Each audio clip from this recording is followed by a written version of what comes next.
Salut les amis, nous revoilà sur la chaîne NatureKite en ce fin juin. Alors c'est pas Nature Parawing la chaîne, hein. On a fait un tuto de wing là et là c'est de la Parawing.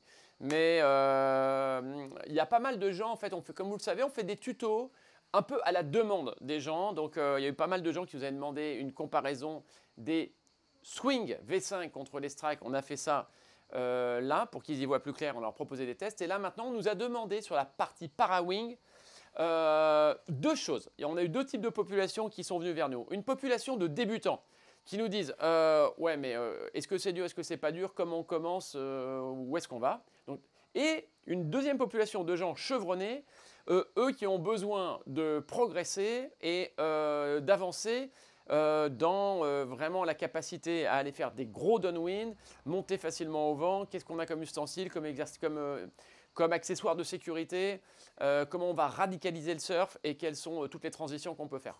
Donc ça, ce sera un deuxième tuto Parawing qu'on va faire avec la Frigate de chez F1 qu'on va avoir dans une semaine et on profitera de cette Frigate pour faire cette partie pour les experts. Pour les débutants, on va se consacrer, on va faire quelque chose d'assez concis dans lequel on va dire un petit peu d'où ça part, ce qu'il faut faire et surtout quels sont les quelques tips qu'on peut vous donner aujourd'hui, mais qui vont vous éviter les galères.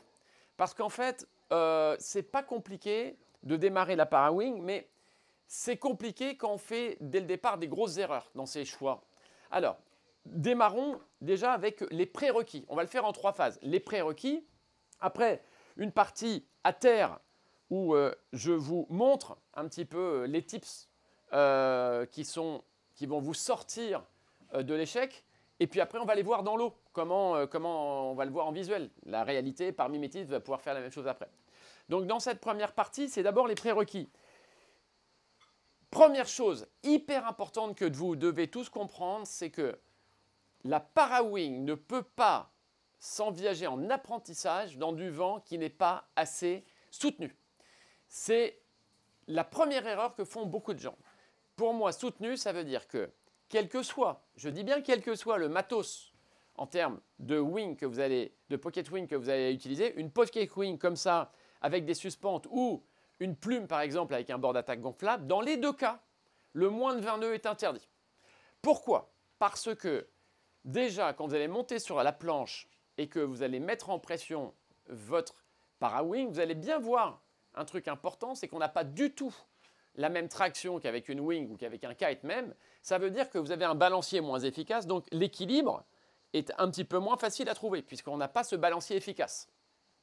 Le balancier il devient efficace quand on a de la charge, donc de la traction dans l'aile, et donc à 20 nœuds on en a, mais à 15 nœuds on n'en a vraiment pas assez au point qu'on doit limite tenir sur la planche avec le clapot, avec quasiment rien dans les mains. Pas simple. La deuxième chose, c'est que parce que vous ne connaissez pas quel est l'angle qu'il vous faut trouver par rapport au vent pour démarrer et parce que vous n'avez pas le bon pumping, donc en fait c'est un problème d'expérience de technique, c'est pas dur mais il en faut un petit peu du temps.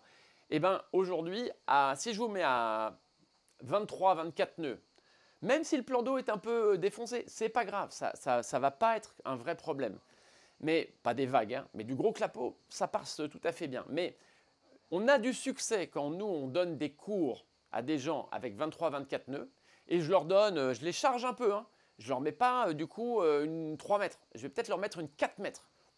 Un peu de pression, ça va les aider, parce que là on sent, d'abord on a un point d'équilibre, on sent très bien comment il faut placer la main sur la barre et ce qu'on doit avoir comme mouvement pour faire voler l'aile correctement, puis après pour s'extraire, c'est-à-dire choper un peu de puissance pour que la planche commence à glisser et voler, ça se fait tout seul. Donc première chose, j'ai tendance à dire le moins de 20 nœuds pour les deux premières sorties, c'est interdit.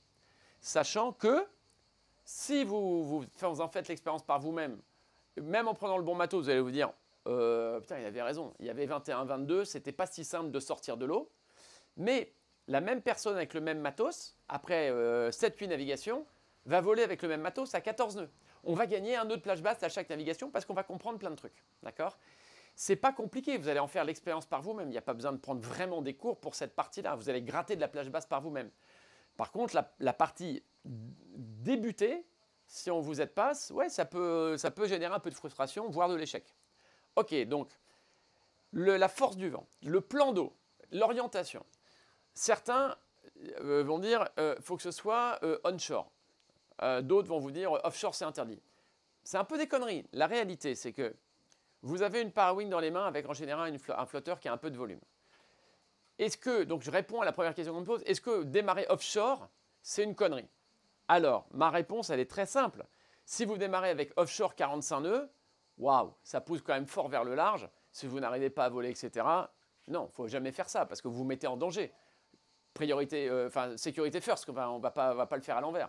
Par contre, s'il y a 20 nœuds, plan d'eau super plat parce que c'est offshore, et que vous arrivez à vous déplacer dans la bande des 300 mètres, bah pourquoi pas? Pourquoi pas? Parce que quand vous avez une planche et avec un foil dessous, avec une parawing, si vous arrivez à tenir debout dessus comme ça, sans voler, vous allez arriver à remonter beaucoup, beaucoup mieux que le travers. Donc vous allez revenir à la plage sans problème.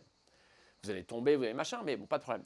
Et après, la deuxième chose, n'oubliez pas que sur une planche comme ça, enfin une planche un tout petit peu litrée, quand ça ne se passe pas bien et qu'on veut rentrer à la plage, là, une fois de plus, ça dépend de vous, de votre condition physique, mais c'est quand même vraiment accessible à beaucoup. On prend la parawing, on la met sur l'avant de la planche, on s'allonge dessus, c'est parti. Là, on n'a pas de résistance au vent, puisqu'on n'a pas de prise à l'air. On rame vers la plage. Partez pas à 800 mètres, hein. Attention, ne me faites pas dire ce que je n'ai pas dit.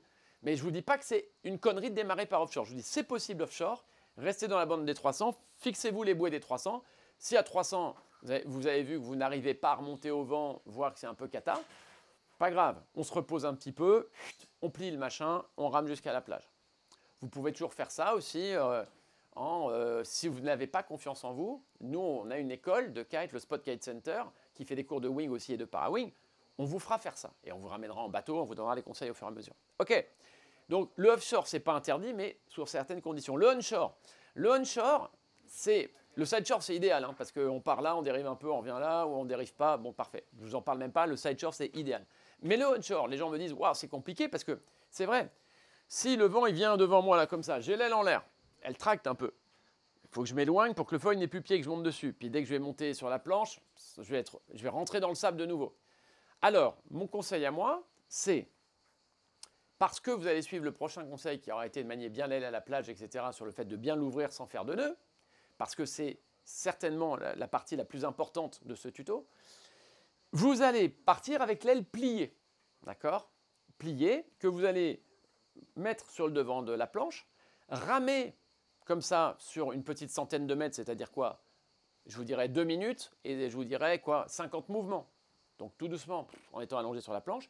Là, le foil est loin d'avoir pied, on a de la marge, et on va mettre en place notre petite procédure de départ, d'accord? Je vous montre donc déjà, je vais vous montrer après comment on plie. Je voulais vous parler du choix de la pocket, donc surtoilez-vous. Quand on débute, je vous le dis une dernière fois, 3 mètres, 20 nœuds, non. Quand on débute, 4 mètres, on prend des trucs qui tractent. C'est là que ça va être facile, on va comprendre des choses. J'en finis avec les prérequis, on m'a dit harnais, pas harnais. Pas harnais au début. Rapidement, dès que vous êtes capable de remonter au vent, le harnais, c'est vraiment pas une étape du tout technique, c'est facile et en plus, ça remonte carrément mieux au vent, se soulage, c'est hyper confort. Oui, bien sûr, harnais très rapidement, mais surtout pas les 3 premières navigations, non. On m'a demandé aussi, est-ce qu'il faut avoir le sac kangourou pour ranger l'aile et tout? Ne vous encombrez pas avec des tailles techniques d'accessoires. Celui qui a un sac kangourou pour être capable de bien l'arranger parce qu'il va surfer sur 6 bornes et il ne veut pas être dérangé avec l'aile dans la main ou dans le harnais, celui-là, c'est déjà plus que 3% des mecs que je vois galérer sur le vent. Donc, oubliez, enfin, ne vous polluez pas avec des questions comme ça. Donc, une fois qu'on se dit on va y aller, je vous montre déjà comment on va plier une aile à terre. Même certains experts, ben, en fait, il déplie l'aile à lance, il navigue, il la replie comme ça, il la ferme, etc. Mais comment bien plier une aile à terre pour pas que quand vous allez l'envoyer, si vous avez ramé sur la planche, pour pas qu'au moment où vous l'envoyez, ça fasse déjà des nœuds. Alors je vous montre, c'est là que c'est intéressant. Donc l'aile au départ que vous prenez, vous vous débrouillez pour avoir la barre qui est claire déjà. Ça veut dire qu'on n'a pas un arrière qui passe comme ça derrière ou comme ça, d'accord? Donc là, je fais le clair, j'enlève les lignes qui sont derrière la barre, bon ok, et puis je vois que ma barre elle est claire. Quand elle est claire, je vais faire comme pour ceux qui font du kite en caisson, on va la mettre à plat, en fait, par rapport au vent. Si le vent il vient devant moi, regardez, je la mets là, l'aile. Comme ça, Si je suis à la plage et qu'il y a du vent, regardez, je vais la sabler. C'est-à-dire que ici, pour que ça ne bouge pas, je replie l'aile comme ça. Et là, je vais mettre du sable. Ce qui fait qu'au pire, s'il y a du vent, elle peut battre. On s'en fout, elle ne bougera pas. Derrière, ce qui est important, c'est de comprendre que là, une fois que j'ai fait ça et qu'on est dans l'axe, ce bridage là, ici, je le prends complètement. Je fais attention d'avoir bien l'aile à plat et qu'il n'y a rien en dessous. Vous voyez, là, je déplie tout. Là, j'ai mon bridage. Je vais le mettre en fait à l'intérieur. C'est-à-dire que je fais ça. Et vous voyez que mon bridage, je le mets à l'intérieur et je sors la barre. Donc là, mon bridage, il est bien dans l'aile. Je ferme l'aile. J'enlève le sable s'il y en avait eu. Je ferme l'aile comme ça. OK? Donc là, j'ai bien mon bridage qui est dans l'aile. Il ne peut pas aller faire un tour. Les arrières ne peuvent pas passer derrière la canopie parce qu'il est dedans. Quand je fais ça et que je suis sûr que je ne veux pas que ça bouge, regardez. Je vais prendre ici ma barre. Et ma barre ici, je vais venir la mettre sur la partie extérieure et je vais m'en servir pour rouler. Et regardez, donc une fois que j'ai fait ça, en fait, je vais avoir mon truc qui est plié comme ça. Ça me fait un tout petit truc, mais comprenez que là, bon, je n'ai pas de ligne qui puisse sortir. Si je m'allonge dessus comme ça, je rame. Je vais me retrouver sur la planche à me dire, bon, je suis là, bam, j'ai mon sac dans la main, très bien, et je vais vouloir déplier. Là, je me mets, très important, quand je vais vouloir déplier, si je suis parti onshore, que je suis débutant pour m'écarter de la plage, j'ai donc, à un moment, je me mets le vent dans le dos. Si vous ne faites rien, votre planche va de toute façon se mettre le nez sous le vent. D'accord? Donc là, le vent, il est dans mon dos. Là, quand je la déplie, je fais attention à ne pas faire n'importe quoi. Je la redéplie comme ça dans le même sens. C'est-à-dire, je l'allonge et je vais aller la déplier jusqu'au moment où je vois la barre. Ah, je vois la barre. Je la sors comme ça. OK. Il n'y a toujours pas d'arrière qui est passé derrière. Et là, je vais toujours, dans cette position-là, aller me débrouiller pour avoir pour objectif de prendre le bord d'attaque au premier tiers ici et à l'autre tiers là, et avec la barre dans une de mes mains. Donc, je vous montre ce que ça fait. Là, je vois que c'est mon bord de fuite, OK? Là, je sais que c'est mon bord d'attaque. Je vais aller donc ici me dire, je prends mon bord d'attaque là, premier tiers, deuxième tiers, et je monte mes mains. Je vous montre de côté, je monte mes mains comme ça. J'ai bien cette main-là qui est par rapport à l'aile au premier tiers, ici. Et là, mon oreille, elle était là. J'ai bien la main là qui est au deuxième tiers. Et quand je suis comme ça, même si là, je coince ma barre ici, par exemple, pendant que je suis sur la planche, là, elle prend le vent. Mais regardez bien, ce qui est très important, c'est garder mon bridage. Quoi que je fasse, mon bridage, il est toujours vers le bas. Donc, quand ça va prendre le vent, ça ne va pas faire des nœuds, ça ne va pas aller derrière une fois de plus, ça reste en bas. Et donc, la procédure de lancement, une fois que vous avez bien le vent dans le dos, vous prenez la barre ici, premier tiers, deuxième tiers, et une fois que je suis là, je vais laisser le vent vouloir la gonfler, hop, je la laisse partir. Et elle va, vous allez voir sur les photos, se gonfler, je vais me retrouver avec la barre là, l'aile au-dessus. D'accord? Ça, c'est important de bien comprendre. Et parce que ce tuto, il est axé sur le fait que les gens perdent énormément de temps et sont désabusés par le démêlage, on va voir comment démêler mais pas, et ne pas emmêler. Donc ne pas emmêler, c'est toujours quand vous avez foutu votre aile dans l'eau, vous avez fait une bombe dedans, et là il y a un paquet de spaghettis, c'est pas grave du tout, mais il faut commencer par le commencement. Le commencement, on prend la barre, on vire, on la rend claire. On vire les arrières là qui auraient pu passer derrière et tout, on fait une barre claire, là voilà, je vois que je suis clair.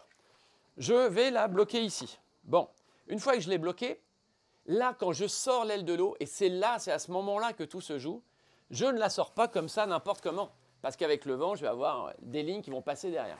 Quoi qu'il arrive, ma façon de la prendre, mes deux pinces, là, mes deux mains, elles vont aller prendre le bord d'attaque. Là, quel que soit l'état des spaghettis. Là et là. Et là, je monte mes deux mains. Et là-dessus, ça va permettre déjà d'avoir le bridage qui tombe vers le bas et je vais pouvoir la lancer. Si c'est emmêlé, là, on va pouvoir voir dans l'eau, mais on va le faire à la plage, que là, j'ai pas d'air. Très important, c'est qu'une fois que ça se sera tendu, je vais avoir l'aile devant. Mes spaghettis ici, éventuellement, un peu comme ça, emmêlés, ou pas derrière, parce qu'on aura fait le clair sur la barre, mais éventuellement une qui passe dedans, ou si j'ai fait des tours comme ça, je vais voir ça. Donc quand je vois ça, toujours ce qu'on fait, la procédure de désemmêlage, on va le voir sur l'eau, mais je vous le dis là, au calme, parce qu'il faut bien le voir à l'arrêt, c'est qu'on ne commence pas à prendre la ligne extérieure qui commence à vouloir boucher tout. Là, je vois sur l'image, je ne sais pas si Elliot arrive à te rapprocher pour qu'on voit bien, mais là, je vois sur l'image que c'est celle-là qui fait le tour de tout. Donc je regarde et je me rends compte qu'en fait, ici, c'est tout simplement twisté. Donc je twiste ma barre à l'envers et souvent, ah, il y en a encore, fais voir, ça y est, je suis droit, je ne suis plus twisté. Donc ça, c'est le premier type d'emmêlage, mais c'est hyper facile à déceler puisque on voit qu'il faut juste détwister. Et là, c'est encore plus facile quand il y a du vent parce que l'aile est devant vous, les lignes sont tendues, on voit très bien. Là où c'est un peu plus compliqué, c'est quand dans votre chute, ma barre, elle est passée à l'intérieur des lignes comme ça, boum, et que tout d'un coup, je dis, ah, merde, il faut que je dénoue. Alors, je vois, je dis, là, ma barre, elle passe comme ça, là, c'est cette ligne-là qui nous emmerde. On fait comme ça, et on dit, merde, encore twisté. On fait encore un tour, encore twisté. Alors bon, on retourne dans l'autre sens, twisté, dans le sens, twisté. Ah, et là, on se dit, bon, alors j'ai dû faire un tonneau. Le twist qu'on a démêlé avant, ce n'est pas la même chose qu'un tonneau. Là, le tonneau, c'est la barre qui passe dans le bridage. D'accord?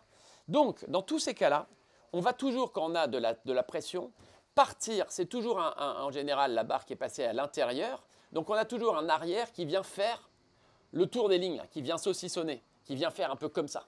Et là, on l'observe quand c'est tendu. On va le voir sur la vidéo à la plage et sur la board. Mais quand c'est tendu, là, on voit tout de suite que c'est celle-là qui va nous emmerder. Et quand je regarde là, je vois bien que quelque part, ce qui ne va pas, c'est que ces lignes-là, elles sont passées à l'intérieur, ici. Donc, quand je suis en tension comme ça, j'ai plus qu'à passer la barre à l'intérieur, boum, je fais ça, et là, je dis, ah, j'y suis pas. Bah, il fallait bien… Ah, alors là, c'est un bon exemple. Regardez, vous voyez, j'ai pas passé le truc au bon endroit. Donc, ah, je dis, j'y suis encore pas. OK, mais il faut vous dire que tout le temps, on peut démêler. On peut toujours démêler.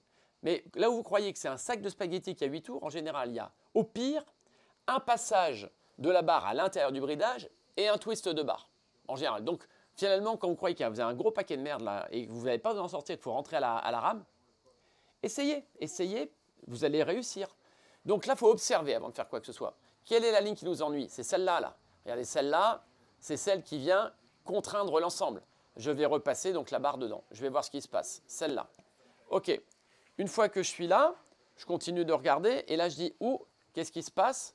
J'ai l'impression quand même que, vous voyez, ça, là, ici, on a ce bridage-là qui est propre, mais on a la partie ici qui ne va pas. On est passé à l'intérieur. Donc, là, je vais me rendre compte qu'il faut que je passe la barre à cet endroit-là. Vous l'avez vu, on prend cette ligne extérieure, on la désolidarise des B et C, c'est-à-dire des lignes du milieu. On regarde ça et on dit, ah oui, il doit y avoir ça. Je passe. Et quand je passe, qu'est-ce qui se passe? Eh bien, on va se rendre compte qu'on est encore twisté. Eh bien, ce n'est pas grave. Là, je vais enlever celui-là, je repasse la barre. Ah, est-ce que ça va mieux? Bah oui, en bas, mais il en reste encore un ici. Je prends de nouveau les lignes extérieures, regardez. La ligne extérieure, c'est ça. Ici, je suis emmerdé, hop, je la repasse dedans. Vous allez me dire, mais ça en fait beaucoup? Non, je fais que à chaque fois suivre le fait que j'ai tiré ma ligne extérieure qui vient saucissonner, j'ai passé la barre dedans. Et puis là, j'avais encore un twist. Bon, est-ce que là, maintenant, je suis propre? Ah bah ça y est, je suis propre.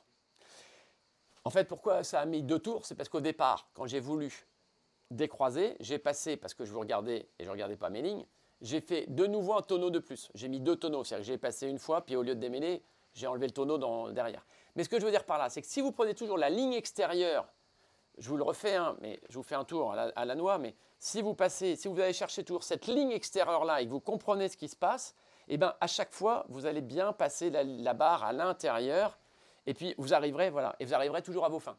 C'est ça qui est important, c'est de vous dire, j'ai soit des tonneaux comme ça, soit des twists comme ça. Je commence à chaque fois par prendre la ligne extérieure, je passe la barre dedans et je vois. D'accord? Quand le vent est fort, ça ne tire jamais assez pour que ce soit compliqué de l'enlever. Hein.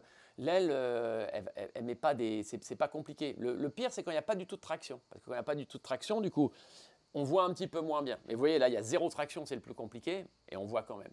Okay. Donc, ce truc-là, le tuto, il est quasiment dédié à ça, au désemmêlage et au fait d'essayer de ne pas emmêler.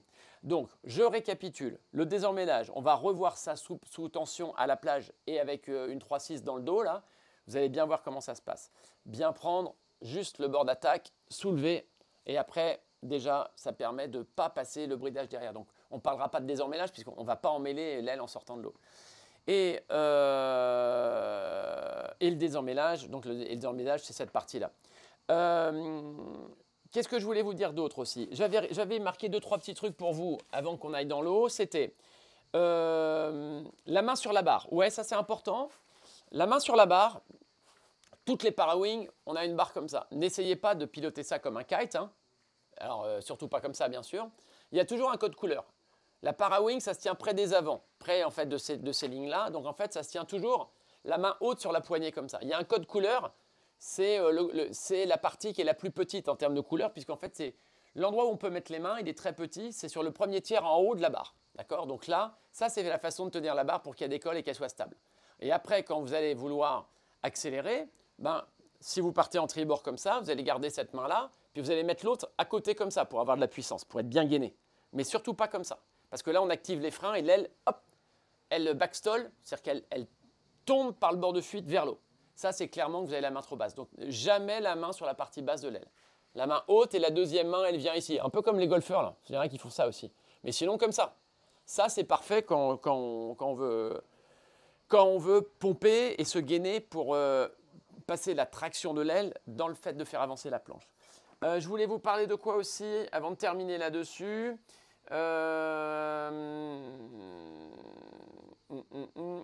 Ouais, fermeture et ouverture, on verra ça par la suite, mais donc juste un truc, je vous le montre ici, ça on va revoir ça avec les experts, mais pour ceux qui auront réussi à passer le cap, parce que le plaisir c'est de surfer avec l'aile fermée, une fermeture et une réouverture, la fermeture de l'aile, comprenez bien un truc, c'est que on ne ferme pas l'aile au travers, parce qu'on garde de l'air et de la puissance dans l'aile, on n'y arrivera pas. Très important, c'est que si là, je suis au travers, parce que le vent, il vient dans mon dos, là, il pousse comme ça. Ici, je suis au travers. Ma façon de fermer l'aile, c'est d'être carrément, je ne parle pas grand largue, c'est de passer de travers à vent-arrière. C'est-à-dire que donc, ma planche, elle est là. Et si je décide de fermer l'aile d'un coup, je fais un gros virage pour perdre 90 degrés, je passe du travers à carrément vent-arrière. Et c'est parce que je passe vent-arrière, je n'ai pas besoin de toucher à la barre, je n'ai pas besoin de backstoller l'aile en faisant ça, c'est-à-dire que ça tire sur les freins et ça fait tomber l'aile, pas besoin. À partir du moment où vous passez d'un coup en changeant d'angle, rapidement, boum, et on passe sous le vent complet, l'aile, de toute façon, elle dégaze. Vous n'avez qu'à, donc, du coup, et là je vous montre, prendre juste les lignes ici, vous positionnez votre main à plat, là, et tirer sur l'aile pour la monter. Et regardez, des gens me disent, ouais, mais je ne vais pas au bout. Alors moi, je ne suis pas très grand, hein, je fais 1m75, hein. Je dis, ouais, je ne vais pas au bout. Ah, c'est vrai que s'il y a 40 nœuds, là, il y a encore de l'air dedans. Hein. Mais vous n'avez pas besoin de vous y reprendre à deux fois. Regardez ma barre. Si je tire, là, regarde, si je tire sur mes avants pour faire ça, tu vois le petit mouvement, là? C'est ça. Là, je n'étais pas fermé, regarde. Voilà, là, je n'étais pas fermé, mais la fin du mouvement, c'est tirer là-haut sur ma barre, regarde. Bam! Et là, ça ferme tout. Et là, j'ai plus d'air. D'accord? Si maintenant, au début, n'essayez pas de la mettre dans votre sangle de harnais ou quelque chose. Gardez-la parce que le but en exercice, c'est de faire des fermetures et ouvertures. Fermeture, je vais surfer, boum, boum, boum, je vais chercher les descentes. Assez rapidement, vous allez faire une réouverture. Ne faites pas une réouverture comme ça. Si vous faites une réouverture dans la foulée, en étant sous le vent, l'aile ne va pas avoir les lignes assez tendues, elle va mal se réouvrir. Donc, au contraire, avant de réouvrir, vous repartez au travers pour créer de l'opposition par rapport à l'aile, pour tendre les lignes, et vous allez la relancer, d'accord? Donc vous avez bien compris, pour la fermer, je descends complètement le vent. Quand je descends et que je surfe pour la réouvrir, avant de la réouvrir, je remets travers pour lancer l'aile vers le haut. Vous aurez, au moment où vous allez renvoyer l'aile vers le haut, pour qu'elle se réouvre, la main bien sûr bien placée donc en haut, d'accord? Donc poignée verticale, main sur le haut. Mais attention, ne balancez pas le bord de fuite en premier, sinon au moment où ça va prendre de la pression, elle va descendre vers le bas. Donc il y a toujours un code couleur sur les wings. Là vous voyez que mon bord sur là, ça c'est une peau de chez Fly Surfer. Mon bord de fuite il est orange. Mon bord d'attaque il est bleu marine. Donc c'est bien le bord d'attaque qu'il faut que j'envoie en premier. Donc là si je l'envoie comme ça va marcher. D'ailleurs vous voyez, même sans vent, on voit qu'elle s'est rouverte là, elle monte. D'accord? Donc ça c'est important. Dernière chose pour cette fermeture et ouverture, c'est la suite, c'est que si vous voulez être sûr d'avoir que le bord d'attaque bleu marine, là, donc le bord d'attaque se présente toujours vers le haut quand vous aurez fermé l'aile, c'est que, attention au twist. Les gens me disent, ouais, mais je ferme, je tire après pour être bien comme ça, Mais en fait, ils se retrouvent avec le bord de fuite vers le haut comme ça. Parce que, alors ça s'est expliqué parce qu'ils ont fermé en mettant, ils ont fermé, si vous voulez, en n'abattant pas d'un coup. Ils ont fait un virage très progressif, ils ont fermé l'aile en 8 secondes, alors que ça se ferme en 2 secondes. S'ils ferment en 8 secondes, c'est parce qu'ils tirent dessus, mais il faut tirer fort parce qu'il y a encore de l'air dedans. C'est parce qu'ils ne sont pas down the line. S'ils sont vraiment sous le vent, ça se ferme hyper facile d'un seul coup, comme je vous ai montré. Comme ça, et après la poignée, je tire les avants, bam, je vais au bout. Là, ça ne bouge pas, il n'y aura pas d'air et elle est vers le haut. Mais si par hasard, vous avez mis du temps donc, à descendre le vent et que tout d'un coup, vous vous retrouvez avec l'aile qui était finalement comme ça, voilà, comme ça, puis ça prend de l'air, puis vous avez du mal, etc. Certains vont dire, on ne va pas s'emmerder, je fais crac, crac, et puis ça y est, on n'en parle plus. Mais si elle a twisté entre les deux, elle a pu faire un tour comme ça, là, regardez. Elle a pu faire un tour comme ça.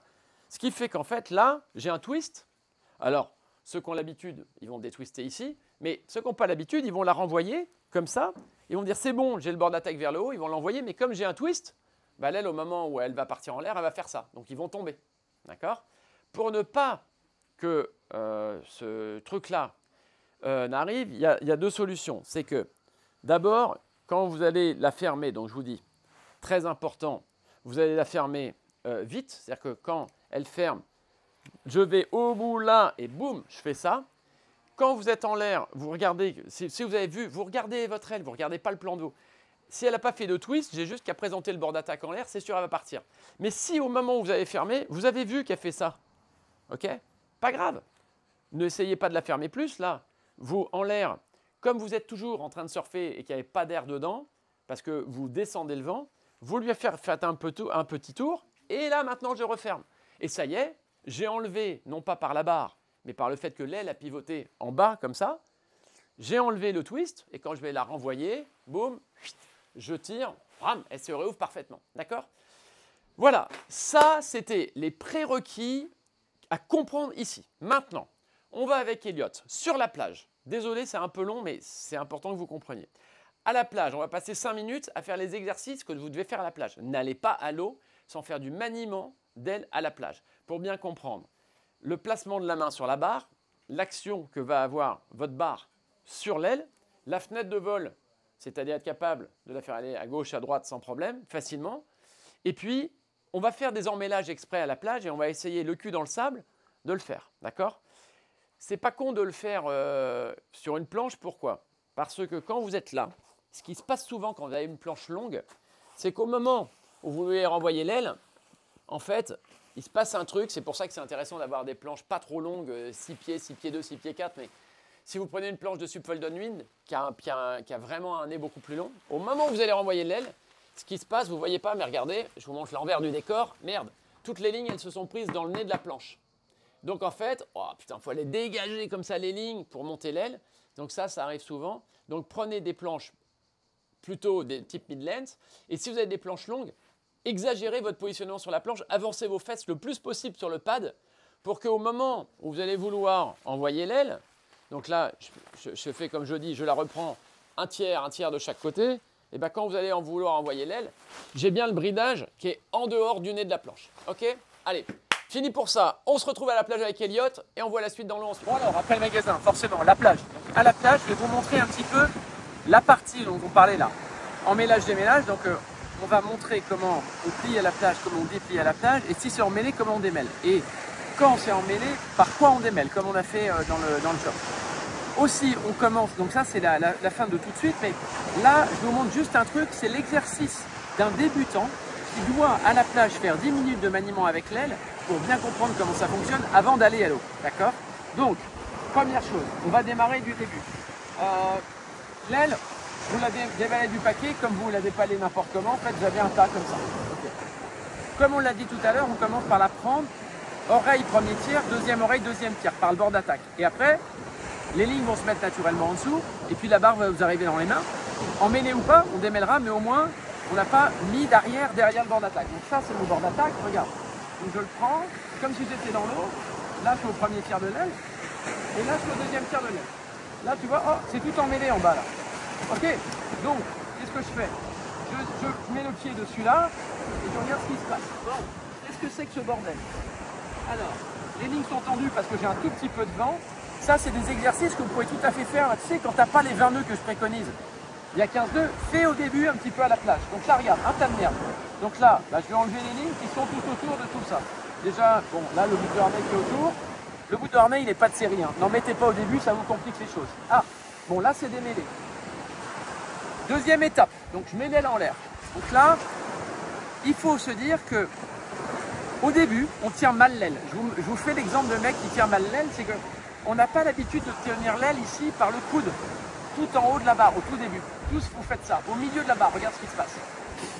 L'aile, elle repart, bam, elle repart, elle vole pas. Et non, parce que le principe d'une aile comme ça, c'est comme une aile à caisson. Il y a des A, des B et des A, B, C, ça c'est les étages, et après les freins. Donc ça c'est les A, ça c'est les B, ça c'est les C, et les D, ça c'est les freins. Donc le principe de base, c'est que ça pourrait voler quasiment que sur les A, qui sustentent le bord d'attaque, et ici, pour pas que le profil passe au-dessus de la tête, ça c'est ce qui les retient. Bon, les freins, quand on tire dessus, regarde ce qui se passe. L'aile est backstall, c'est-à-dire qu'elle part en arrière et elle vole plus, regarde. Ok. Si maintenant, quand elle est par terre, je ne tire que les avants, elle monte toute seule, regarde. Ok. Par contre, si elle est par terre, et regarde, je prends que les freins, c'est de la merde, ça marche pas. Si je prends un peu plus haut là, putain mais c'est ce que je vois là dans l'eau les mecs. Oh, placement de la main. Donc là, immédiatement là-haut. Ok, là. Une fois que tu as dit ça, tu dois être capable de dire, je suis capable ici, dos au vent d'abord, de faire des petits 8 comme avec un kite, regarde. Là, bord de fenêtre, bord de fenêtre, bord de fenêtre, et de plus en plus loin, bord de fenêtre, voilà. Ça, c'est un exercice que moi je fais là. Attention, c'est sensible ici. Moi je le fais, tu as l'impression que bon, bah oui, un gamin le ferait. Non, non, tu vas le faire et tu vas regarder ce qui va se passer. Là, merde, après il va repartir. Merde, merde. Voilà, ça c'est ce que tu fais la première. Moi je le fais, donc la deuxième fois, les yeux fermés. C'est-à-dire que là, je te regarde toi, mais là je sais où elle est, regarde. Là je fais des petits 8, tu dois pouvoir le faire toi aussi. Des petits 8 comme ça, regarde mon aile, elle se balade, mais je sais où elle est. Et donc je regarde Philippe là, mais ça c'est important parce que je peux me concentrer là sur la planche puisque mon aile, elle vole parfaitement même si je la regarde pas. Ça c'est important. Une fois que tu as dit ça, bon, on va dire que tu as compris l'aile comment elle fonctionnait. Donc maintenant imaginons-nous comment on va démarrer sur la planche. Regarde, le démarrage sur la planche, je suis donc là, regarde, le vent il arrive comme ça, donc je vais aller de travers comme ça. Pour monter sur la planche est dans l'eau, je suis dans l'eau, elle est là maintenant. N'essayons pas de monter comme on peut avec l'aile en l'air. L'aile, il faut lui mettre l'oreille dans l'eau. Donc regarde, je descends et mon oreille bouge, elle se met dans l'eau. Est-ce que mon aile se ferme? Non, elle m'attend. Donc je pose, regarde, la main sur la borde, comme ça, et je monte. Hop, et je monte, je mets ma main là. Là, si je veux pas avoir à forcer dans les jambes, regarde, je la mets en l'air, et là, hop, ma jambe arrière, elle monte. Ah bah ça y est, je suis prêt. L'étape d'après, je me rapproche parce que j'ai pas mis le micro-casque. L'étape d'après, c'est, merde, comment on va décoller? On va se mettre, là on est debout sur la planche, on est en trépied, j'ai cette main-là qui m'aide à ne pas basculer en arrière, traction dans ce sens-là, premier vecteur. Et ici, je vais avoir un contrôle, puisque je pousse ici, je pousse là, j'ai bien un trépied, vecteur là, vecteur là, vecteur là. Qui fait que du coup, mon centre d'inertie là, qui est ici, il est facile à trouver, et quand ça se passe mal, j'ai cette main encore qui peut réguler. Bon, mais pour le démarrage, pour sortir de l'eau, en fait, c'est difficile de ne pas avoir les deux mains sur la barre parce que regarde, si j'ai une main sur la barre, dès que ça tire, regarde, je suis emmené. Ah là, voilà, et là je tombe. Par contre, quand c'est le contraire, j'ai plus rien, je tombe en arrière. L'avantage de mettre la deuxième main, c'est qu'on est beaucoup mieux gainé de partout, regarde. Donc ma main là, regarde, ma main arrière au départ, quand je vais à droite, ça c'est la position de départ. Et quand je vais vouloir avoir la rafale et que je vais vouloir partir en lift, regarde, je mets ma main avant, bien à l'avant et ma main arrière un peu là. Tu as vu ma main arrière? Elle n'est pas ici, hein. Regarde, si je mets là, hop, ça tombe. Très important, ma main arrière, elle est là. Puisque mon centre de poussée, hein, comme ça. Donc, je vais répartir sur mes deux mains. Je suis là. Et regarde, ce qui est bien, c'est que là, j'ai toujours mon trépied. 1, 2, 3. Mais ici, je suis beaucoup plus gainé. Regarde ici mon bide. Là, je suis gainé, ce qui fait que si ça tire, je vais pouvoir pousser en avant. Si ça tire, hop, je vais pousser vers l'avant. Et pour pouvoir faire ça, attention au fait que vous avez un foil comme ça dessous. C'est une dérive de bateau. Si votre centre de traction, là, par l'aile, il est par là, je vais, et que ma planche elle est comme ça, au moment où ça arrache, mais forcément je vais passer par-dessus la borne. Là, si maintenant, au moment où je pars, une fois que j'avais les deux mains sur la barre, je pousse sur ma jambe avant ici, pour que ma planche elle ne soit plus là, mais un peu plus bas que le travers sous le vent. Ça veut dire qu'en fait, quand je vais le faire arracher par là, ça va permettre d'avoir une traction dans l'axe de la planche. Je ne vais pas passer par-dessus. Donc je recommence. Donc là, tu vois mes deux mains, j'attends la risée, là, et quand je vais l'avoir, je décale un peu, je pousse sur ma jambe avant pour décaler le nez de la planche. Et là, je vais même pouvoir, au moment où ça veut tirer un peu plus, regarde, je peux même pomper un peu là. Ça, je peux pomper et ça va me faire accélérer. Ok ? Le pumping, c'est les bras et les jambes. Les gens qui pompent que comme ça, à vitesse 0, si tu n'as pas de vitesse, ça ne sert à rien. Les gens qui pompent qu'avec l'aile, sans s'aider des jambes, une fois qu'on a la vitesse mini, c'est moins efficace aussi. Donc la technique de pumping efficace, c'est d'abord les bras pour gagner un petit peu de vitesse à plat sur l'eau. Et après, on aide, regarde ma jambe, et après j'aide avec la jambe arrière. Et ça, c'est efficace. Là, je vais gagner. Ok ? Une fois que tu as compris ça, truc important, c'est de dire, vous allez être sur l'eau, vous allez faire vos bords, on a dit 20 nœuds mini. Pour ceux qui sont un tout petit peu bons en vol, enfin qui savent voler en wing, ça peut se faire bien. Comment on fait un demi-tour? Le demi-tour, c'est relativement simple. Alors regarde, là j'ai pas fait gaffe, j'ai rembalé mon aile, mais ah, elle a un tour. Le demi-tour, en fait, c'est quand je suis ici, regarde, à un moment, il ne faut pas faire comme en kite où tu descends d'un coup. Parce que si tu fais un virage avec un rayon de courbure très petit, ce qui va se passer, c'est que regarde, je suis là et je vais déventer l'aile, elle va tomber. N'oublie pas que le vent apparent, il reste fort si je ne descends pas d'un coup le vent. Sinon, j'annule la vitesse du vent avec la vitesse de ma planche. Donc regarde, je vais descendre là et puis je vais faire une grande courbe. Donc je vais passer au large, tout doucement. Je suis là, je vais changer de main. Attention de ne pas la prendre en bas, je vais changer de main en haut. Parce que si je change de main en bas, regarde. Donc là, je change de main en haut. Et dès que je suis là, hop, je repars de l'autre côté. Ceux qui sont habitués à faire du wing foil, ils peuvent faire un changement de pied avant. Quand j'étais là, ici ils étaient là, track sur leur bord tribord, ils changent de pied avant. Et là, du coup, ils sont prêts à emmener avec une grande courbe l'aile. Regarde, je monte l'aile et je pars de l'autre côté. Et c'est reparti, d'accord? Donc, ce qui est bien important, c'est de bien comprendre que si on ne veut pas backstoller l'aile, il faut faire des grandes courbes. C'est pour ça que souvent on voit les ailes de loin qui font comme ça. Tu vois l'aile qui backstole et une fois que le mec la revoit, hop, elle repart. Et ben c'est en général parce que le rayon de courbe est tellement petit qu'à un moment on a descendu le vent et on a déventé l'aile. Okay, une fois qu'on a dit ça, là maintenant on se concentre, c'est la dernière partie importante, c'est comprendre à terre comment on fait pour tout ce qui est pliage, dépliage.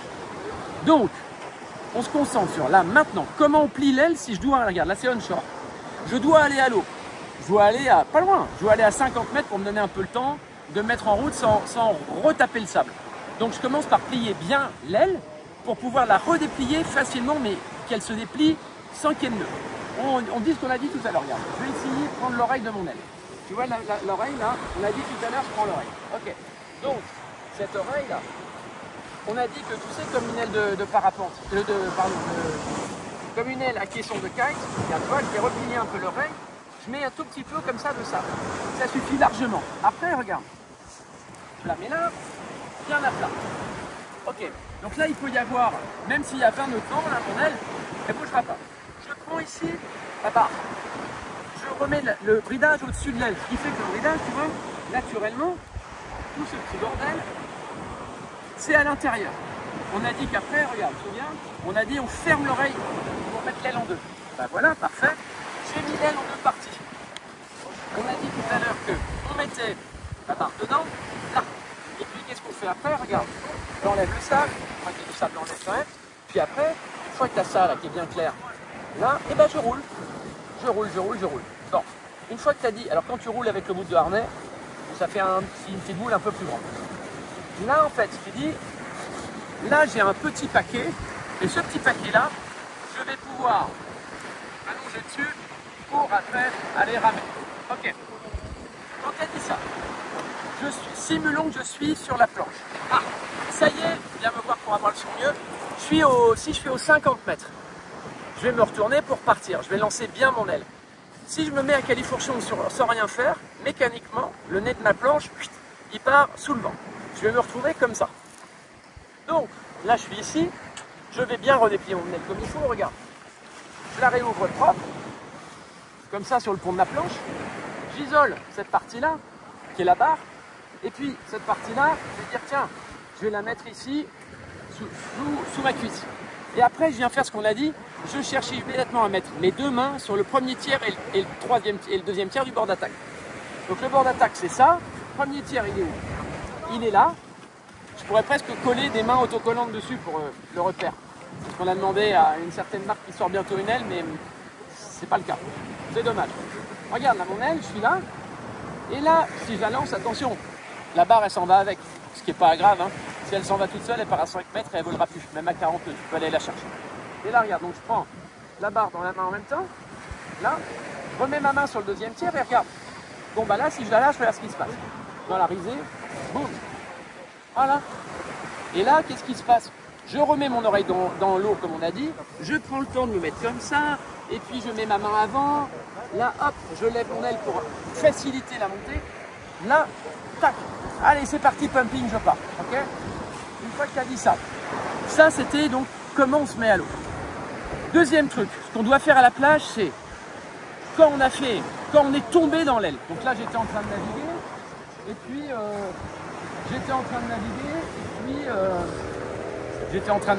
puis, je suis tombé dans l'aile. C'est-à-dire, regarde, j'ai fait ça, et bam, j'ai fait un gros flou, bam, ah merde. Et là, je suis dans l'eau. Pourquoi vous avez beaucoup besoin de démêler? C'est parce que vous emmêlez quand vous relevez la voile. Quand on est tombé, c'est pas grave, on remonte sur la planche, on laisse le merdier comme il est. J'isole la barre comme ça, je vérifie qu'elle est claire, qu'il n'y a pas un arrière comme ça qui est passé derrière. Quand la barre est claire et que tout le merdier est dans l'eau, ce qui va compter, c'est la façon dont vous la sortez de l'eau. Quand je suis là, je commence sur ma planche à me mettre comme ça, et mon merdier là qui est dégueulasse dans l'eau, je vais le rechercher en le sortant de l'eau par le bord d'attaque avec mes deux pinces. Regarde, là, premier tiers, deuxième tiers. Je secoue tout le merdier là comme ça. Mécaniquement, mon bridage, il reste au-dessus. Tu vois bien qu'il n'y en a pas derrière. Regarde, là, j'en ai mis là. Si je faisais pas gaffe, là, si je fais ça, tu dirais, ah merde, c'est emmêlé. Non, si je prends mon bord d'attaque et que je le lève, mon bridage, il coule dessous, regarde. Voilà, c'est clair. Donc, on remet dans le même sens, ok. Et ben, je vais prendre de nouveau ma barre qui est ici, tac, et puis je vais relancer. On va voir ce que ça donne. Hop, ah bah bon, trop facile. Ah, chouette, j'ai relancé, mais regarde, c'est ce que je voulais faire, j'étais pas sûr d'y arriver. Ah, j'ai fait un tonneau, c'est-à-dire que regarde, j'ai une ligne qui est passée derrière. Bon. Si ça vole comme ça, et que ça tracte fort, c'est un peu le bordel. Qu'est-ce qu'on fait? Tu es la puissance, on tire sur les arrières, là, les freins, déjà, ça va mettre l'aile dans l'eau. Bam, l'aile, elle vole plus. Une fois que je suis là, regarde, j'ai le minimum de traction ici pour voir ce qui s'est passé. Je vois que là, en fait, ce qui se passe, qu'est-ce qui se passe? Là, ça, c'est à peu près clair, ça, c'est à peu près clair, mais là, tout de suite, c'est le bordel. On prend toujours, on regarde, même s'il n'y a pas de code couleur dans les lignes, c'est pas forcément ce qui est le plus important. Ce qui est important, c'est de bien analyser quelle est la ligne qui a en fait étouffé la totalité du bridage. Et laquelle c'est? Bon, on voit bien que c'est celle-là. Regarde, ah, c'est celle-là. Quand on l'a identifiée, on la prend et on la tire vers l'extérieur. Et quand on la tire vers l'extérieur, on dit, ah, oui, là, il faut que je passe dedans. Donc regarde, je passe dedans. Boum. Alors, où on en est là maintenant? Quand on ne sait plus ce qu'on en est, on tire fort pour qu'elle redécolle sur la main avant, regarde. Oh putain, elle est claire, nickel. Deuxième cas de figure, c'est que regarde, de temps en temps, tu n'as pas fait gaffe, mais tu t'es emmêlé et tu as fait ça. Quand tu vois ça, tu vois bien qu'en fait, c'est seulement un twist de barre, comme on a vu dans le magasin. Donc fais des twists jusqu'à ce que ça te semble clair. Là, tu vois bien, ouais, c'est bon, c'est clair. De temps en temps, il y a un twist, mais en plus, je suis passé la barre comme ça dans un bridage. Ça, c'est... Regarde le bordel. Ça, c'est twist plus tonneau. Pas grave. On commence par aller chercher, comme on a dit, la ligne extérieure. Donc la ligne extérieure, regarde, quelle est celle qui coince? On voit celle qui égorge, celle-là qui va contraindre toutes les autres lignes, bah, c'est celle-là. Alors attends, on va dire, qu'est-ce qui se passe? Donc je vais la chercher. Là, ok. Et là, déjà, je me dis, bon, là, c'est un bordel. Donc il faut que je passe forcément la barre à l'intérieur de ça. Donc ça veut dire qu'il faut pas faire n'importe quoi sans avoir regardé. Sinon, on crée des tours en plus. On commence par chercher la ligne extérieure qui nous a emmerdé, on repasse la barre dedans. On tire un peu pour voir qu'est-ce qui se passe. Ah, là c'est toujours emmêlé, mais regarde, c'est juste un twist. Si je regarde bien, ma ligne extérieure c'est celle-là. On n'a pas besoin de passer la barre dedans, regarde, c'est juste qu'elle est emmêlée comme ça. Donc là, je refais un tour. Ah bah attends, je crois qu'on est clair, regarde. Ah yes, on est clair. Tu vois le principe. Donc, de temps en temps, quand tu as un paquet de spaghettis, tu es au large et tu es à 800 mètres, commence pas à te dire « Non mais là c'est mort, je ne redécollerai pas ». Ça n'arrive pas que tu puisses pas redécoller. Tu peux faire 8 tours et 2 tonneaux, tu y arriveras toujours. Mais ça, juste que ça va prendre un peu plus de temps. Mais il faut bien regarder quelle est la ligne extérieure qui vient en fait juguler toutes les autres. Voilà. Une fois que tu prends le problème du bon côté, tu sais démêler n'importe quoi, mais surtout, avant tout, tu es très rarement emmêlé, puisque je te dis que quand tu as fait une grosse cata comme ça dans l'eau, bah tu t'en fous, parce que regarde, tu as tiré en arrière, avant de faire quoi que ce soit, première pince, premier tiers de l'aile, deuxième pince, deuxième tiers de l'aile, je me mets dans l'axe du vent, et je fais ça. Et mon bridage tout seul va pas mal, ah, ça semble clair, je prends la barre dans la main, tac, ok c'est clair, je lance. Ah bah dis donc, ça marche. Tu vois le truc. Pour en arriver là, moi je l'ai fait quand même un peu, mais moi j'ai essuyé des plâtres, je l'ai fait dans l'eau. Donc dans l'eau, tu vois un petit peu moins bien. Faites-le à la plage. Alors comme on fait quand on fait passer les BP ou les diplômes d'entraîneur, etc. Il y a un truc, ça se fait à l'ECAP dans des conditions de 50 nœuds et plus. C'est un peu Survivor le truc. Hein. Mais on bande les yeux au mec et nous on fait des tours. Toi tu dis, c'est vrai pour une barre de kite aussi. On dit alors voilà, on fait des tours comme ça, le mec il regarde pas. On fait un tour comme ça, bam, et on dit tiens, refais un tour là. Oh putain, le mec il dit non mais. Et tu lui dis vas-y, démerde-moi ce truc là. Le mec il regarde, il dit. Et on a 10 secondes pour démêler. Oh putain, alors là il y a un tour, là il y a un tour, on met en pression, on regarde là, on dit putain, là il y a un tour, qu'est-ce qui se passe encore? Là il y a un tour, est-ce que ça suffit? Non, tu prends un extérieur, vite. Qu'est-ce qui se passe dans ton extérieur? Je repasse là, ça devrait être bon. Hop, on tire un peu. Ah, non, il y en a encore. Celui-là, alors toujours l'extérieur, si on va trop vite, on va se foirer. Qu'est-ce qui se passe? Là, celui-là, il devrait être là. Il passe là. Alors, regarde. Ah, je me suis fait un truc compliqué. J'aime bien ça. Alors, c'est celle-là, là, à l'extérieur qui nous emmerde. Elle devrait être en dessous. Donc, ça veut dire que là, il faut clairement que je repasse la barre ici. Boum. Alors, on va voir si ça suffit maintenant. Alors, voyons. Vite, comme on a dit. Hop, on reprend ça. On relance. Non, toujours pas. Il en reste. Quelles sont les lignes qui me contraignent? Celle-là. Celle-là, elle m'emmerde. Je le vois. Alors, quand ça vole pas, c'est plus dur. Hein. Quand ça vole, c'est plus facile. Regarde. Ah, celle-là. Bon, tant mieux. Est-ce qu'on y est encore? On va voir. Non, celle-là encore. Voilà, on essaye. On va voir. Ah, encore une. Presque, mais pas complètement fini. Regarde, celle-là, elle nous emmerde. On va la repasser la barre dedans. Est-ce que ça suffit? Encore une. Alors attends, celle-là, on regarde bien. C'est celle-là, tu vois, qui nous ennuie. Celle-là qui nous ennuie. Il va falloir repasser la barre à l'intérieur. Ici. Alors, bouge pas. Alors, c'est pas grave hein, de faire quelques tours. Tu peux rater, hein. C'est pas lourd de conséquences. Hein. Alors, là. Voilà. Est-ce qu'on y est? Non, encore un tout petit. Putain, on en a mis, hein. Donc, c'est celle-là qui passe là. Voilà. Attends, je vois.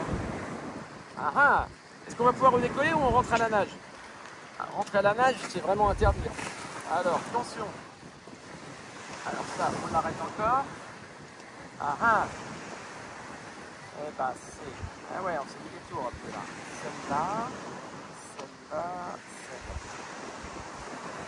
Celle-là qui nous emmerde. Celle-là. Ok. Et là, après...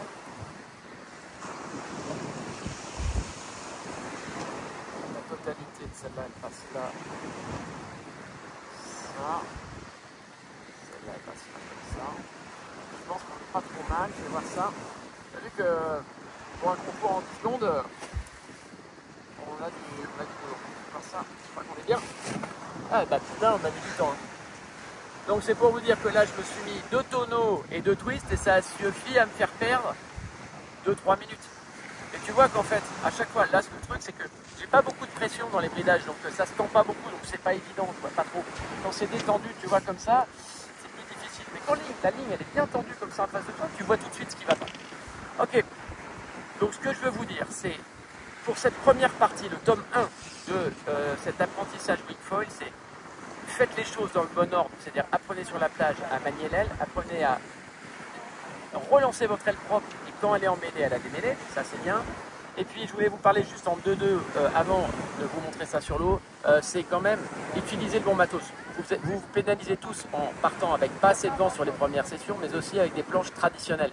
Ça aide vraiment pas de partir avec une planche de wing qui fait 85 litres en 27 de large. Ça colle à la flotte, ça n'a pas de stabilité, c'est pas assez tendu, ça va partir tard. Et derrière, en l'air, je dirais que c'est pas des planches qui sont faites pour, en surf, projeter beaucoup vers l'avant, comme des planches de subfoil, vous voyez. Donc en fait, l'idée, c'est que quand même, c'est la première acquisition à faire si vous voulez optimiser la plage basse, c'est une planche un peu comme les Midlands, là ça existe chez F1, chez Dualton, chez AFS, il y en a partout. Ces shapes-là vont vraiment vous aider. Et puis le foil, allez-y, hein, mettez tout ce que vous êtes plus gros au départ. Moi je mettais un 1290 Eagle de chez F1, Jérôme il mettait le 1350 Glide 2.0 SLS chez Dualton. Et ça nous a bien aidé parce que ça vole longtemps, on surfe longtemps, on va loin et on descend sur 4 bornes. Quand on fait des erreurs, on a le temps de replacer l'aile, alors qu'avec des petits foils qui ne volent pas longtemps, c'est plus dur. Voilà. On va à l'eau, comme ça je vous montre les 2-3 conneries de base qu'on vient de dire là dans la flotte. Et après, on boucle parce que, comme me le montre Elliot depuis 10 minutes en foutant, non mais là c'est pas possible, ça doit être plus longtemps. Allez, on y va vite. Là, juste je vous montre ce qu'on a dit dans le magasin, c'est ouverture-fermeture. Alors je me montre parce que là j'ai de l'air, donc c'est plus parlant. Regarde, là t'en as un tas de l'air. On laisse l'aile se gonfler. Bon, ok. Là j'ai un trou. La fermer, donc on a dit, hein, la fermer, regardez, je suis là, je vais montrer comme ça, c'est plus parlant. Je suis ici au travers, tac, très bien, mais là, quand je suis là, tu vois, j'ai de la pression dans la barre. Si maintenant, tout d'un coup, je vais là, j'en ai plus. Donc ce que je vais faire, c'est, regarde, elle va se fermer toute seule, je suis là, et tout d'un coup, quand elle va aller par là, je vais venir, regarde ma main, je la mets à plat, je vais venir en dessous là, et je vais venir faire ça. D'accord? Mais c'est pas suffisant, c'est que je vais venir faire ça, mais tu vas voir que je vais venir, comme on l'a dit, ici, je suis là, mais regarde, au moment où je descends le vent, elle se ferme, regarde, elle se ferme, et là, je l'attrape. Première version, mais regarde, je ne suis pas fermé. Là, si j'ai 25-30 nœuds, elle va vouloir se réouvrir. J'ai de l'air dedans. Regarde ce qu'on a dit tout à l'heure. J'étais là, mais regarde. Hop, regarde ma main là. T'as vu mes avants? Regarde, j'ai gagné. Parce que là, j'ai une barre qui fait 20 cm. Quand elle est là et que je fais ça, je gagne 40. Je la ferme complet là. Et là, elle ne bouge pas. Regarde quand elle est fermée comme ça. Quand je vais surfer, le truc, je vais le garder comme ça avec le bord d'attaque vers le haut. Parce que là, je sais que j'ai bien vu qu'elle ne va pas tourner quand je l'ai fermée. Je surfe sur 3 bornes, mais si j'ai besoin de la relancer, là, je ne reste pas au large. Je remonte en mettant je me remonte au travers, et quand je suis au travers, parce que j'avance par là, regarde, quand je la réouvre, hop, elle s'ouvre droit, et c'est parti. Si par contre, je la réouvre en étant au large, regarde ce qui se passe. Ah, là, tu vois, j'ai fait un tour. Quand je la réouvre et que je suis au large, regarde ce qui se passe. Je suis ici, et je vais descendre le vent. Tu vois, quand je vais la réouvrir, ça ne va pas tirer assez fort sur les lignes, je ne crée pas d'opposition. Donc l'ouverture, elle va être chaotique. Donc regarde, je le fais en courant par là. Et là, je passe la planche dedans. Alors que je le refais de l'autre côté, là, admettons, donc là, ah, elle est fermée, regarde. Je le fais, puis je suis au travers. Hop, j'ouvre. Ça, c'est bon. D'accord? Donc, on ferme plein largue, voire vent arrière, mais on réouvre travers. Ça, tu le mets dans ta tête et tu le marques en gros au feutre, au marqueur sur ta borde devant. Et là, tu ne vas pas te tromper. Petite dépréciation de la planche à la sortie, forcément, quand même. Et qu'est-ce qu'on disait d'autre? Donc, ouverture, fermeture. Là, on l'a fermé, on l'a ouvert. Oui, je voulais montrer juste le dernier truc, twist. Ce que je disais tout à l'heure, regarde, tu la fermes, là, et tout d'un coup, tu fais ça, mais regarde. L'aile, ah, voilà. Tu as vu ce qu'elle a fait? L'aile, elle a fait un 360 sur elle-même. Parce que j'ai pas été assez rapide pour tirer les lignes.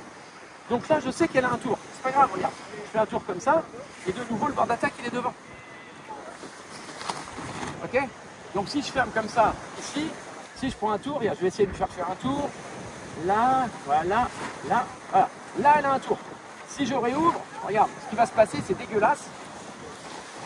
Et là, elle va me tirer, voilà. Et là, je tombe dedans. Ok? Donc, quand c'est comme ça, ne réouvrez pas. Ne réouvrez pas, c'est mort. Donc, quand c'est fait ça, si jamais on j'ai un tour, je fais simuler le tour, je suis là. Je ferme, et tout d'un coup, là j'ai un tour comme ça. Et bah regarde, là ici, avant de la réouvrir, hop, et là j'ai pas de tour. Tu as compris le principe, c'est que tu observes pas ta planche et l'eau. Quand tu fermes ton aile, tu observes cette aile pour savoir si tu n'as pas twisté d'un 360. Ça te permet d'éviter de faire la connerie quand tu réouvres, et là t'es nickel. Ok, là on part à l'eau. Je suis parti, là il n'y a vraiment rien, regarde, tout le monde est collé. Ça vole très très difficilement parce qu'il y a 13 nœuds. Mais avec une 4 mètres haut et j'ai une planche un peu longue, j'ai une 6 0 Midland qui fait 82 litres, un Momentum 816, je sais que ça décolle. Je sais que ma plage basse c'est 12. Donc là je sais que c'est bon. Juste un truc, regarde. Pour les mecs qui mettent un bout de harnais, bien sûr que quand tu mets un bout de harnais, ce qui est top c'est que regarde, c'est tellement confortable. Donc il faut en mettre un pour la montée parce que ça te repose les bras. Pour savoir s'il est bien mis, il faut le mettre très en avant sur la poignée, sur toutes les barres. Et pour être sûr que tu voles et qu'elle est équilibrée, regarde, tu dois tenir ton bout de harnais là, et ton aile, regarde, elle ne doit pas bouger. Ça, c'est le signe que mon bout de harnais, il est placé au bon endroit. Ok? Bon, on va aller regarder ce que ça donne.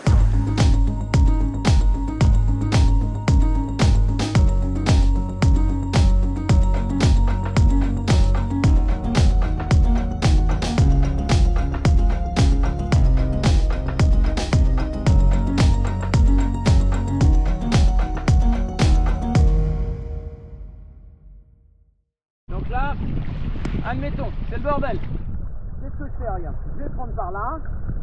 Je bloque là-bas. Regarde, premier tiers. Ça, c'est le premier tiers. Deuxième tiers. Là, je lève, regarde. J'ai pas beaucoup d'air, hein, mais regarde. Là, je lève. Ok. Là, je vois que c'est propre. Je mets la barre dans la main, comme ça. Ok. Regarde, si je lâche. Ok, ça marche. Et ma main, elle est ici, hein. Elle n'est pas là, hein. Regarde, elle est là. Parce que dans le vent léger, si j'ai la main ici, regarde. Bam. La seule façon de la relever, ici, c'est là. Bam, ok.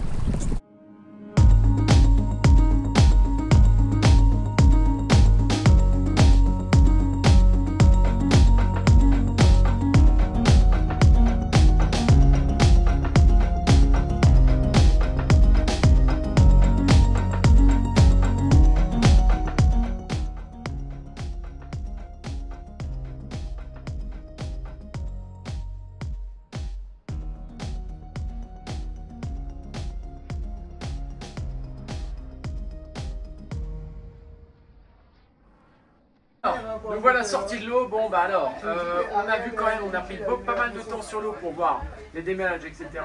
Ça, c'était le tome 1. Le tome 1, c'est les préalables, les prérequis pour aller à l'eau dans de bonnes conditions. Donc la bonne planche, je répète, parce que tout à l'heure il y avait du vent sur le sable. Les prérequis, une planche un petit peu longue, autour de 6,0, 5,8, 6,2, 6,4, on s'en fout. Pas large, quand je dis pas large, 19, 21 de large. Un truc un peu comme ça, hein. Ça oui, ça non. Ça va pas aider. Vraiment, il faut beaucoup plus de vent avec ça, plus compliqué. Donc ça, prenez empreinte de litrage, parce que je vous vois bien, vous allez me poser la question, autour de 10 litres de plus que votre poids, ça va. Mais si c'est 6 litres ou si c'est 18 litres, ça va. Le tout, c'est la forme de la planche qui doit être vraiment bien. Le foil, il est vachement plus important en para-wing qu'en wing, parce qu'en wing on a beaucoup plus de puissance dans les bras. Là, en para-wing c'est plus mou, donc il faut une portance. Donc commencez, comme je vous disais, avec peut-être autour de 1300, même si vous faites 75 kg. Si vous avez ça dans le quiver, c'est bien. Si vous ne l'avez pas, ne l'achetez pas. Peut-être rester avec votre 1000 ou votre 1100 ou je sais pas quoi, ça ira quand même, s'il y a un peu de ratio. Mais ça va condamner un peu de plage basse, notamment au début. Okay. Et para-wing, toilé. Toilé, c'est 20 nœuds minimum. Et si vous avez une 4 mètres, vous mettez une 4 mètres. Si vous avez une 5, vous mettez une 5. Mais mettez pas une 3 mètres dans 18 nœuds, c'est tanké. Une fois qu'on a dit ça, on termine avec cette première partie qui était vraiment les tips pour les débutants et cette histoire de démêlage de l'aile et comment ne pas l'emmêler, ça évite de devoir la démêler. Donc avec l'histoire, main sur le premier tiers, deuxième tiers, on la balance, c'est propre, ça vole tout seul. Le prochain tuto de para-wing, ça va être avec la frigate dans une dizaine de jours. Et là, ça va être un tuto expert sur toutes les transitions, donc avec tous les virements un peu compliqués, les transitions avec la barre dans le dos, vraiment les fermetures-ouvertures avec du pumping incisif, avec des petits foils. Donc ça, je vous en reparle dans 10 jours, ce sera pour le niveau d'au-dessus.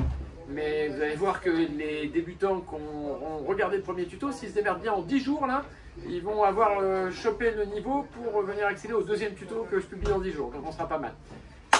Bref, bienvenue chez NatureCat. Dans tous les cas, vous pouvez venir, on vous fait essayer des choses, notamment si vous voulez, on vous fait essayer là, des plumes de chez F1. Ça, c'est très facile. C'est un petit peu l'étape avant les Pocket Wings qui ont des bridages. Et puis aussi, comme toujours, si vous avez besoin de quoi que ce soit en termes de conseils, vous nous appelez Jérôme et moi, ou Elliot qui est avec nous, au 04 94 21 97 57. On vous assurera le conseil maxi de ce qu'on peut vous donner. Et comme d'habitude, le meilleur prix européen pour ne rien gâcher. Bisous à tous, bon week-end, à bientôt. Ciao.